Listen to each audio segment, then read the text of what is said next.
ไป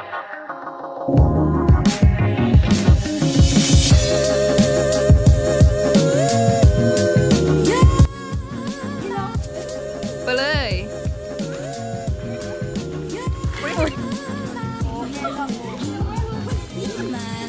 ยังกันอยู่มัดใหญ่คือวินเฮ้ย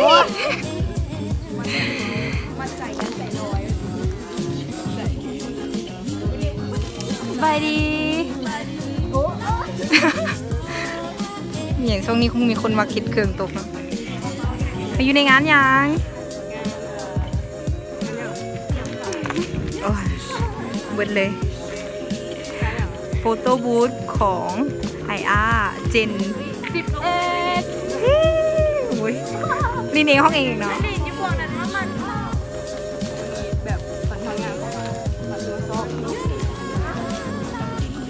นี่ออกในไทยเด้อมาทีน้องอ่านแล้วก็มีหน้าปูปิ้งอยู่ข้างๆเดี๋ยวยืนซื่อๆเลยเดี๋ยวอีไหนอ่านได้เข้ากับเบา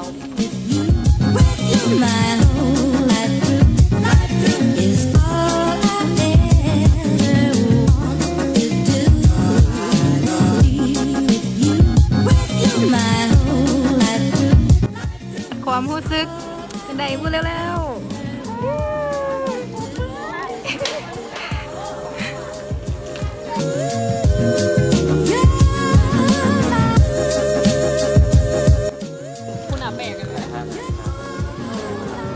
อยู่กับตากล้องคนงามของเขาน่ะ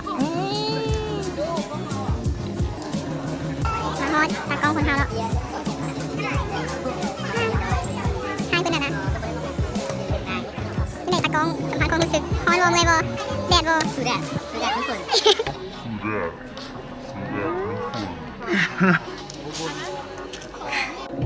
มากันที่โซนนี่เนาะป้าเกินของมาลุงมาลังนี่อย่างยูเด้อน่ะฮอนบ่น้องตายกินตลอดเวลาน้ำดูเฮ็ดมาภายในห้องก่อนตอนนี้ไอ้เจมนี่ขึ้นไปอยู่ทางฟ้า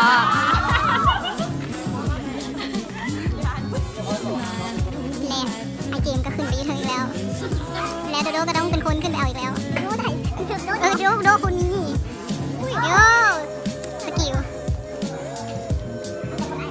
อีกน้อยนึงตอนนี้เขาประสบปัญหาฝนตกอย่างหนักหน่วง